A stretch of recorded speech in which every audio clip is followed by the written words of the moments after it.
tout cas, c'est pédé dans le Bélé. Moi, au Tobaki, le 30 juin 61 après l'indépendance, tu as ça analyse dans côté la rapidité, nini au étambolité, pédé tout ça pour étambola.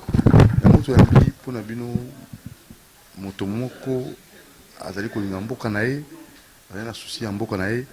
Na olinga penza boye baye ako se présenter pe to solanae pour to ka nini yazo kanisa. Pour l'attendre 61 après l'indépendance, puis ma canisnae, ils avaient le kani dans le secteur Nyonso.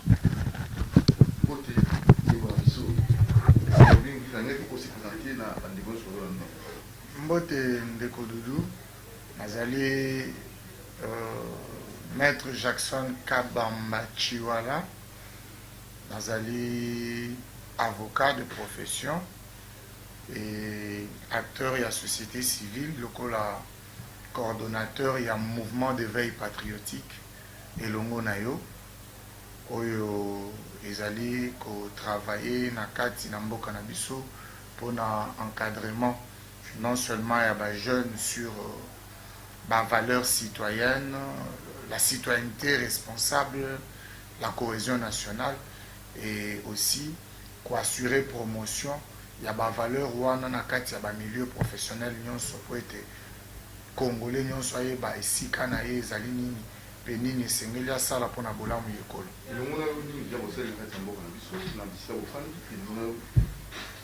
Elongo na yo nini tozosala na kati ya mboka na biso.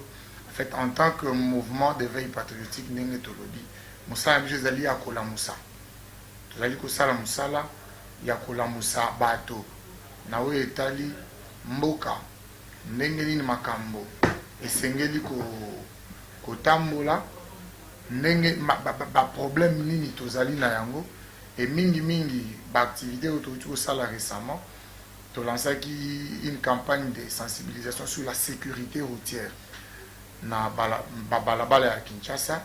Campagne wana eboti mbuma tomoni na bypass na monga fula babandi kotiela biso badodan na niveau ya cité verte pe na niveau ya interface.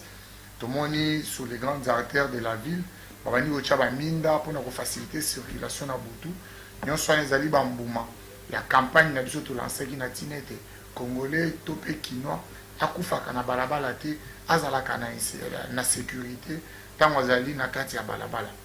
D'autres campagnes nous les faisons sur les réseaux sociaux, notamment la solidarité na bandeko na biso ya est ya république o bazali na makambo ya la guerre. Dernièrement, ils avaient vu éruption volcanique et Salima Dikuna.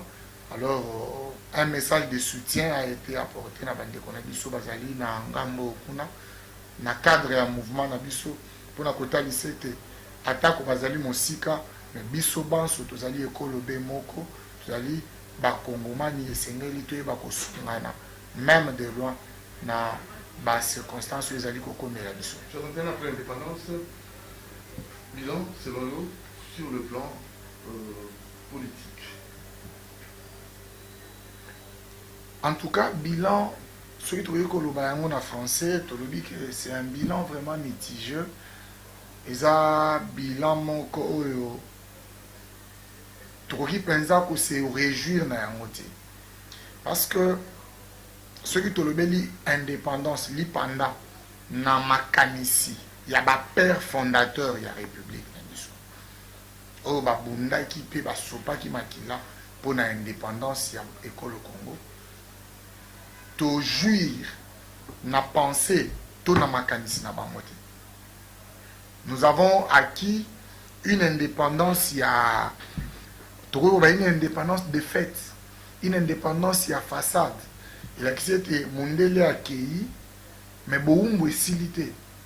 Congolais a tikali pendant ces 60 dernières années sous l'esclavage. Cette fois-là, il y a ba mindelete directement, mais il y a ba ndeko na ye moko.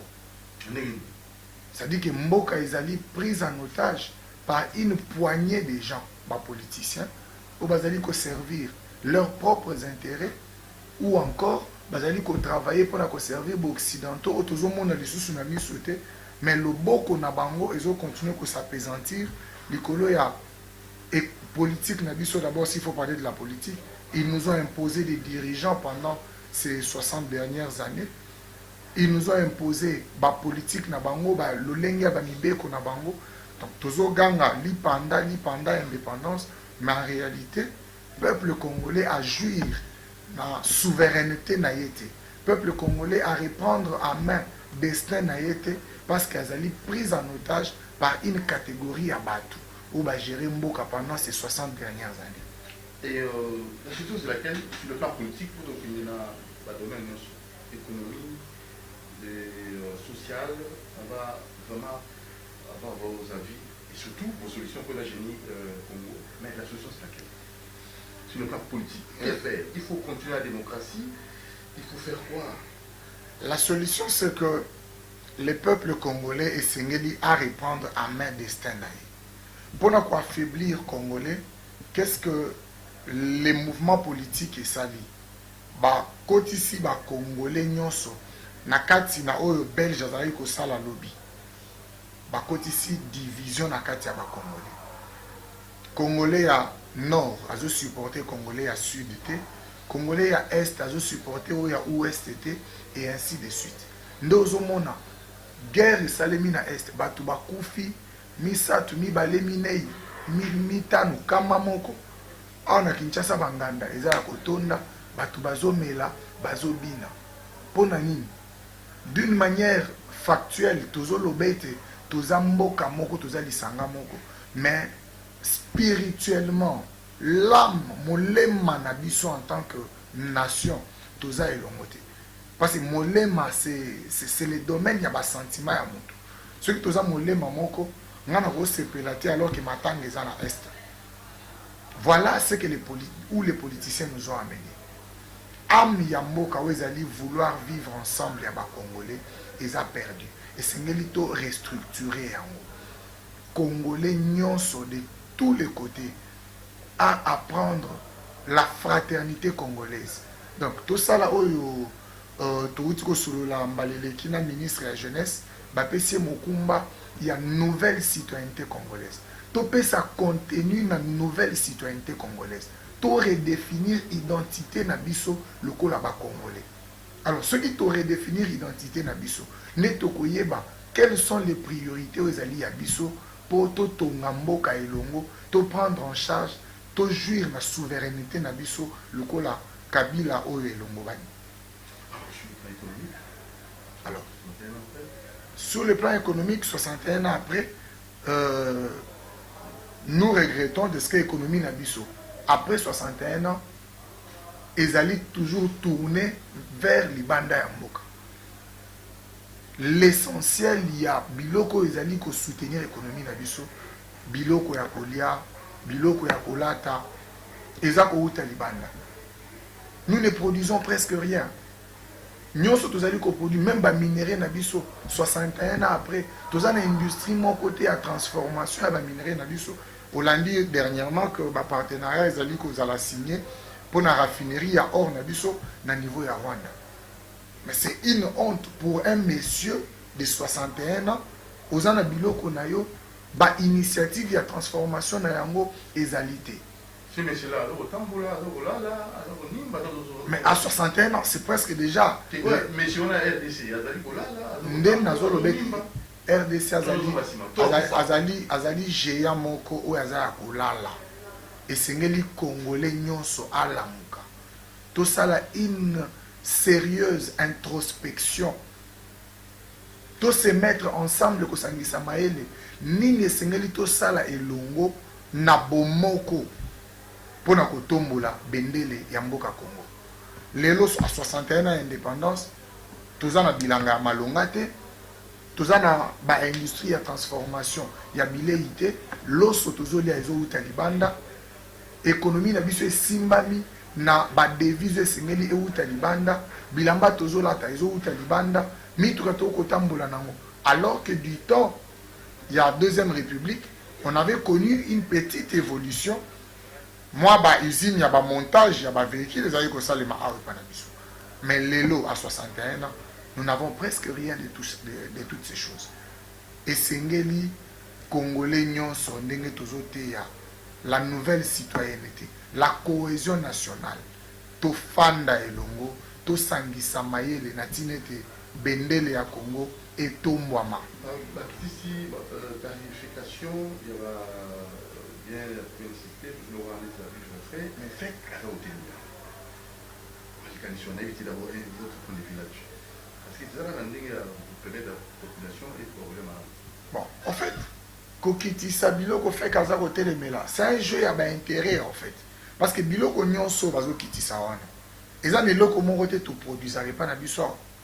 Loso e utaka libanda, mafuta e utaka libanda, soso wana e utaka libanda. C'est comme ça que bateau ba simbi économie na biso bakoki koluka ba s'imposer parce que bangonde baza na position à force. La solution ezali kuna te. Solution ezali totala bukangalonzo. Ninyo bukangalonzo ko ekopesa biso. Balakaki biso na tango ya bukangalonzo balobi ete bukangalonzo moko sami na bandundu. Avec le temps bukangalonzo moko yo sali man Équateur. Avec le temps musu okenera Kasai. Soki tozali na ba parc agro-industriel ya lolenge wana. Toko produire loso na biso, masango na biso, soso na biso, ba maki na biso, mafuta na biso ko sali ma ao. Et du coup, l'État a un contrôle. Il y a un investissement facilement.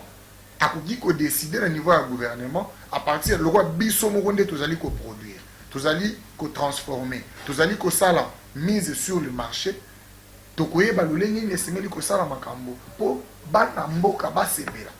Mais ceux qui to produire de l'autre côté, tous allez continuer ko lukato s'imposer.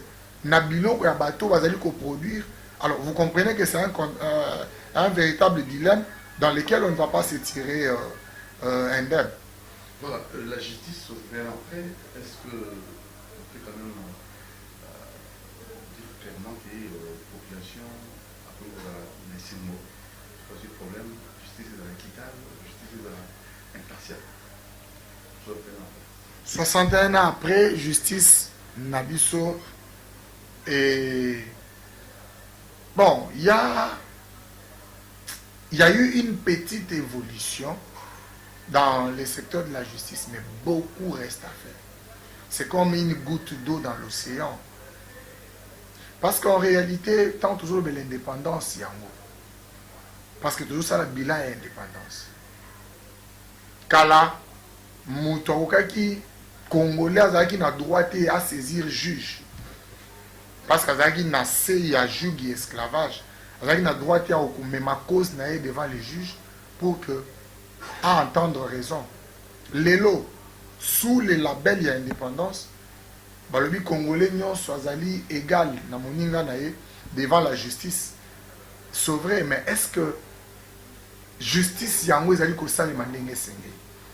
Na ko scandaliser yo pona ko yebisoke. L'élo yo boye.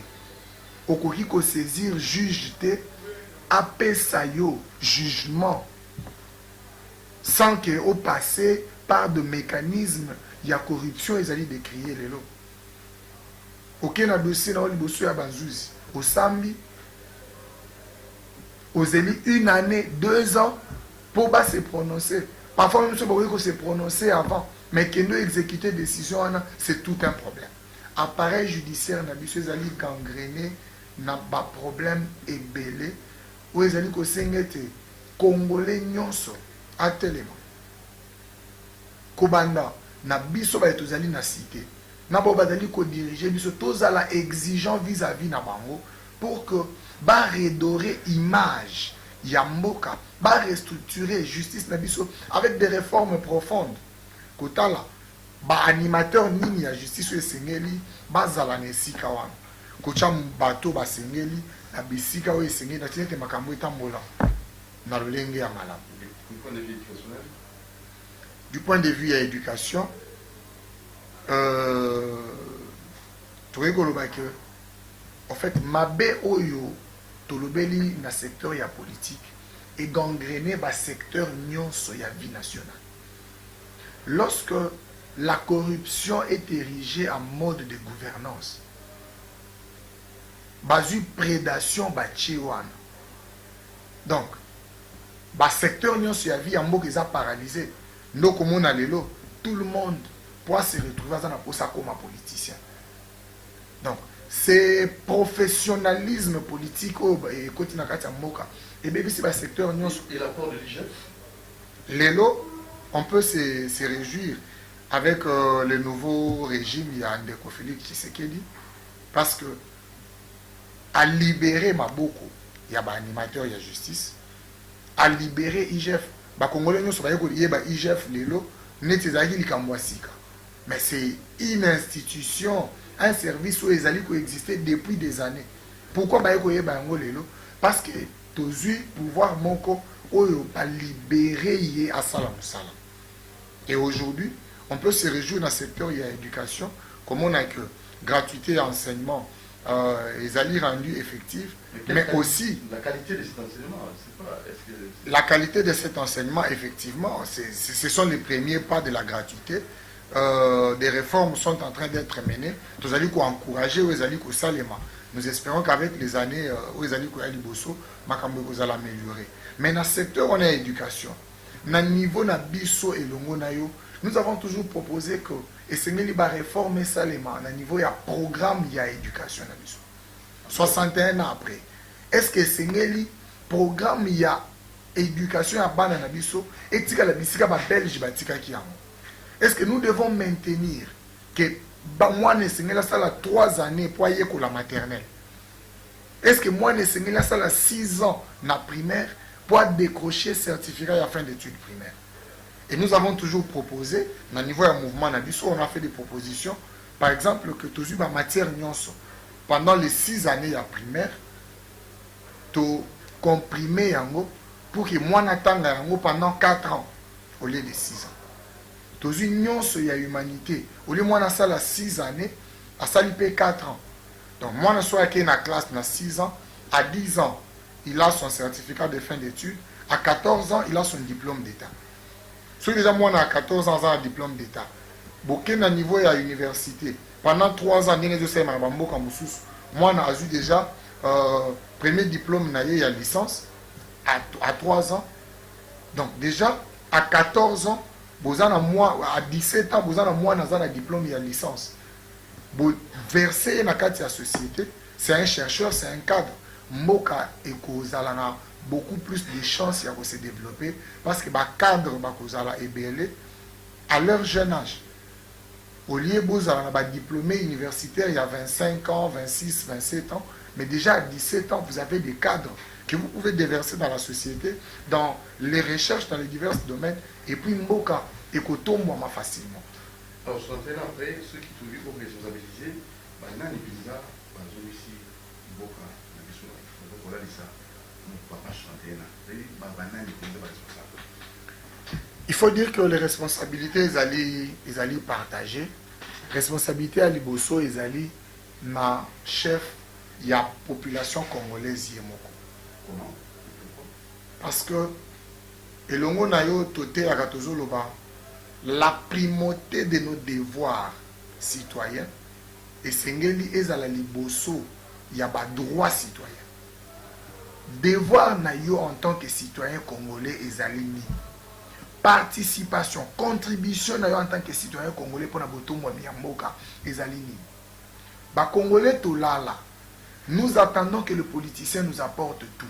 C'est comme ça que nous avons ba quartier na biso eza salité, ba mai na biso eza inondé na ba milangi na ba déchets, ba caniveau na biso ezali inondé na ba bosoto na ba salité parce que na lebita benanga na ye na boaki na caniveau na que l'état azali ende singala ko sala. Nous oublions la définition traditionnelle de l'état. L'état c'est toi, l'état c'est moi, l'état c'est nous tous.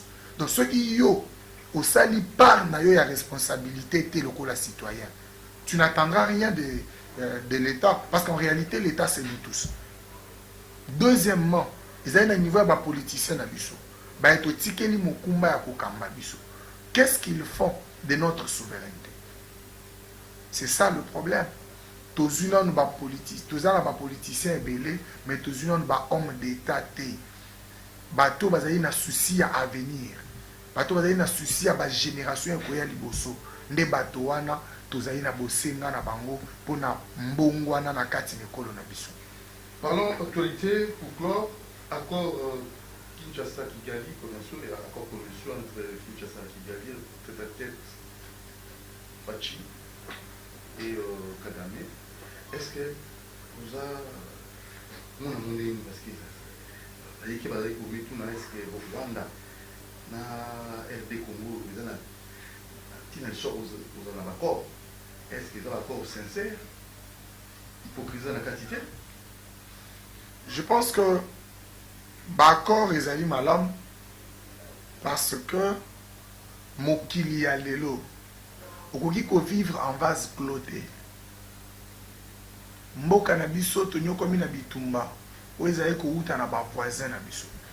Ndeko Félix Tshisekedi aye na diplomatie kotala ete tokoki kokoba kondongwana te kobundabunda te. Ezali na baposibilité tofanda tosololaka lokola bavoisin. Tata e awa epa na ngai kuna epa na yo ndenge nini tokoki kosala mpona kobongisaka liboso ya balabala na biso to bafrontière ya bamapangu na biso ezala malamu. Eza plus malamu tozalaka na baaccord ya lolenge wana ekosala nini? Avantage eza que tokozala kokutana régulièrement, tokozala komonana régulièrement, mpe tokozala na possibilité ya kose contrôler mutuellement. Koyeba ete yo ozosala nini na ntongo makanisi na yo ezali nini, baavantage na yo eza nini, baavantage na ngai ezali nini. Mais soki boyokani eza te moto na moto aza na kwe na ye moye toyebana nini moko to mosusu azosala ezali te. Alors du coup basurprise ekozala désagréable. Oyoki moninga wana akotelaki na nsima ndako na yo, moninga wana akotelaki na liboso ya lopangu na yo. Alors moi je pense que ces accords là ezali important, mais tozala nde vigilant mpona kopréserver souveraineté na biso mpe lokumu ya ekolo na biso. Réforme Sini, Lamuka a voté Milango. Bon, Lamuka, j'ai toujours dit que les expression de la démocratie, makanisi na bango ezali malam, ndenge na landi mingi balobi esengeli to dépolitiser totalement Seni pour commettre yango à l'abri ya ba critique puis ya ba influence ya ba politicien. Je crois que c'est très important de prendre en compte les avis des uns et des autres. Ndenge kamunazo lobela awa ya bomoko autour des intérêts ya mboka. Ata oza mutu opposition, oza mutu ya pouvoir, mais lorsque c'est l'intérêt général de la nation, ndezali ko imposer biso to sangana et sengeli to fanda to sangisa makanisi. Non pas moto na moto azala kopesa point de vue parce que ngai babengaki ngate na kondimelo ko wana te.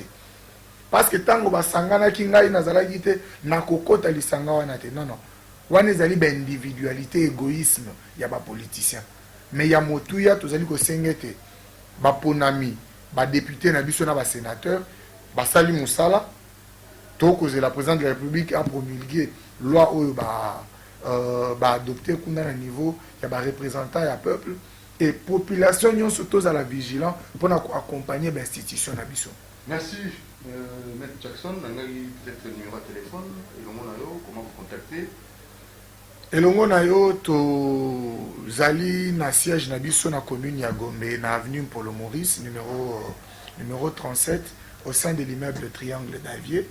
Vous pouvez contacter biso na numéro 089 95 19 160 089 95 19 160 ezali pe numéro na biso ya WhatsApp na Facebook tozali na page na biso soki obeti elongo na yo okomona page na biso Facebook ezali wana epai wapi topartageaka makanisi na biso elongo na bacitoyen congolais oyo balandaka biso. Merci Maître Jackson. Ngai nde napesi bino matondi mpona invitation na bino. Merci na bandeko balandi biso na télévision partenaire balandi biso na Doudou Montiri télévision chaîne YouTube. Merci na Mongo Njambe na Alain Kabongo. Prochainement tozongela Maître Jackson pour l'actualité mosusu ya mboka na biso. Tolinga Congo et abonnez-vous massivement na Doudou Montiri TV votre chaîne YouTube. Ciao.